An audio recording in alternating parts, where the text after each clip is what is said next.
13-14-cü əsr Azərbaycan mədəniyyəti.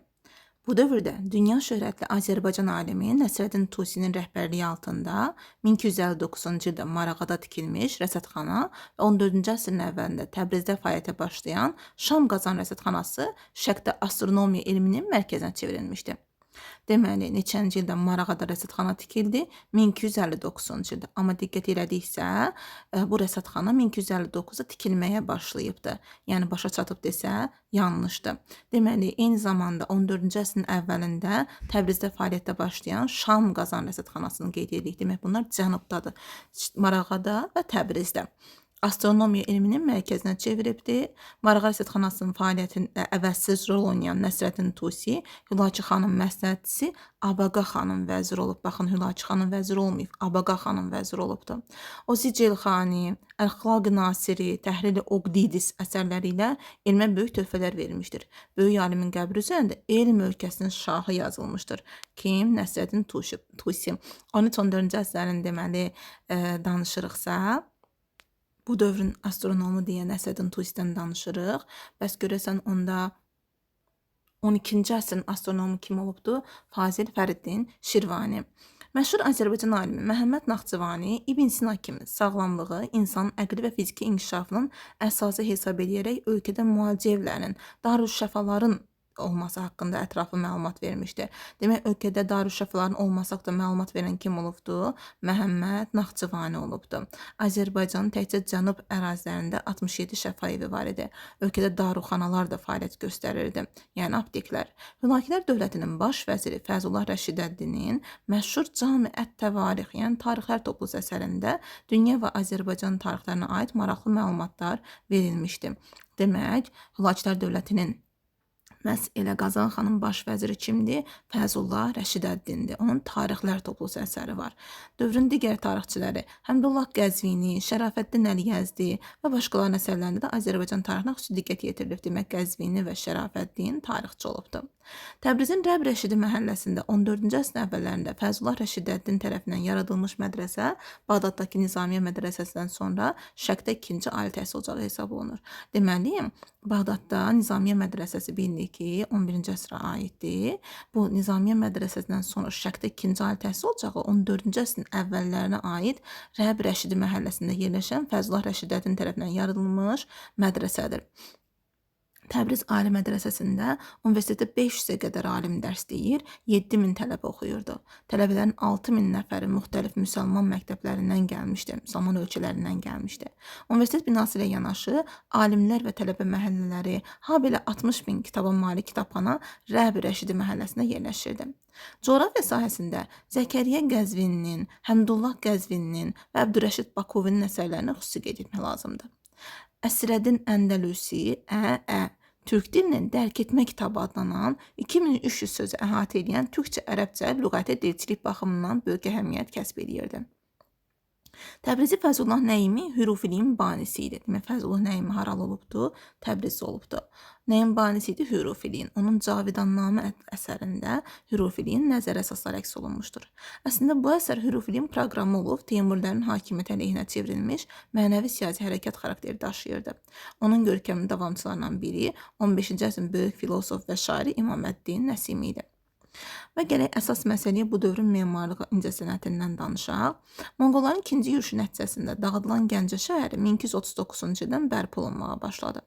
13-14-cü əsrlərin qovşağında Sultaniyə və Mahmudabad şəhərləri salındı. Demək, yeni şəhərlər Sultaniyə və Mahmudabaddır.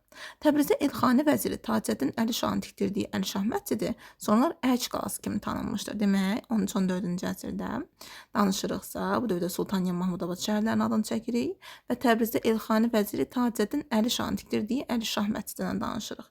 Buna həm də Ərc qalası deyirlər. Bu gördüyümüz Əli Şah məscididir.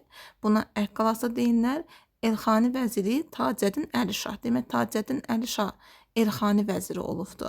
Kim kimi? Fəzullah Rəşidəddin kimi. 1319-cu ildə Təbrizli usta Yusif İbn Əhməd bədii kasa, bədii naxışlı kasa düzəltmişdi ki, həmin kasa Londonda Victoria və Albert muzeyində saxlanılır. Əbdüləziz İbn Şərafəddin Əmir Teymurun sifarişi ilə 1399-cu ildə isə Tiyan düzəltmişdi ki, həmin diyarda Əhməd Yəsəvi türbəsində saxlanılır. Və gələk əsas memarlığa diqqət edək. Burada 13-14-cü əsrin memarlıq abidələri göstərilibdir. Deməli, bu Mərdəkanda dairəvi qaladır. Deməli, Mərdəkanda dairəvi qala. Bayıl qalası, Nardaran qalası, Ramana qalası. Demək, Mərdəkanda dairəvi qala, Bayıl qalası, Nardaran qalası, Ramana qalası. Demək, Bərdə türbəsi, Sultaniyədə Olcaydı Xudabəndə türbəsi, Qarabağlar kəndində memarlıq kompleksi Başdaq türbəsi, bir də Naxçıvanda Gülüstan türbəsi. Gülüstan türbəsi 13-14-ə aiddir, amma Gülüstan qalası dediksə, o Şamaxıdadır və 12-ci əsrin müdafiə tikilisidir. Demək, Şamaxıda olan Gülüstan qalasıdır, qaladır. O qalaları saymışdıq 12-ci əsrdə, ona aiddir, o Şamaxıdadır, amma türbə Naxçıvandadır və 13-14-cü əsrə aiddir. Bunu mütləq yadda saxlayırıq. Və 7-ci sinifin məlumatlarla da əlavələrimizi eləyək. Deməli, Abşeron Ramana qalası verilibdir ki, bayaq adını çəkdik. Deməli, burada Məhəmməd Olcaytunun türbəsi verilib, Sultaniyədə dediyimiz. Məhəmməd Olcaytun da yadınıza salaq kimdir? Bildik ki, bu Qazan xanın qardaşıdır və Qazan xandan sonra hakimiyyətə gəlib, onun islahatlarını davam etdirib, dövlət daha da gücləndirmişdi. Yəni, ona görə türbə salınıbdır Sultaniyədə. Fəzullah Nəiminin məqbərəsinə baxın, Naxçıvanda yerləşir. Buna xüsusi diqqət edin, Naxçıvanda Fəzullah Nəiminin məqbərəsi var, Naxçıvandadır. 7-ci sinifdə verilən məlumatla daha ətraflı tanış olaq. 13-cü əsrdə Azərbaycanda mədəniyyətin əksər sahələrində intibah dövrü ilə müqayisədə müəyyən geriləmə baş verdi. Monqol yürüşləri xüsusən şəhər həyatına sarsıcı zərbə vurdu ki, bu da mədəniyyətin inkişafına mənfi təsir göstərdi. Şəhərlərin dağıdılması ilə yanaşı məscidlərin məhv edilməsi, yerində bütxanaların yaradılması İslam dininə, məktəb və maarifə öldürücü təsir etdi. Yalnız 13-cü əsrin sonunda Qazan xanın İslamı rəsmən qəbul etməsi məscid və mədrəsələrin bərpasına, yeni maarif ocaqlarının yaradılmasına səbəb oldu. Və deməli, Nəsrəddin Tusidən yenə danışırıq ki, onun əsərlərindən danışırıq ki, bayaqlar bu barədə məlumat verdik. 14-cü əsrin əvvəlində Təbrizin Rəbb Rəşidi mədrəsəsində bayaq məlumat verdik.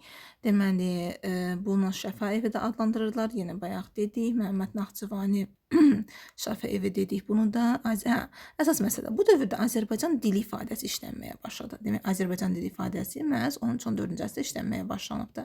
Əsəddin Əndəlusi də Azərbaycanca ərəbcə lüğət tərtib etmiş, Azərbaycan dilinin qrammatikasına dair əsər yazmışdı. 13-14-cü əsrdə dəyərli tarix əsərləri yazılmışdı. Fəzullah Rəşidəddinin Cami Ət-Təvarix əsəri Monqol dövrünə həsr olunmuş qiymətli mənbədir. Nizaməddin Şami də Monqol dövrünə Əmir Teymurun yürüşlərinə dair əsər yazıbdı. Bu dövrdə Zəkəriyyə Qəzvini, Həmdullah Qəzvini, Əbdürrəşid Bakovi coğrafiya sahəsində görkəmli şəxslər idi və Mahmud Şəbüstəri də fəlsəfəyə aid əsərlər yazıbdı. 13-14-cü əsr memarlıq gücü inkişaf eləyir. Təbriz memarlıq məktəbi yaranmış. Demək, 13-14-də memarlıq məktəbi harda olub? Təbrizdə. 13-14-cü əsrdə Abşeronda müdafiə xarakterli memarlıq abidələri Ramana, Nardaran, dairəvi Mərdəkan qalaları inşa edildi. Demək, burada dairəvi deməliyik mütləq şəkildə.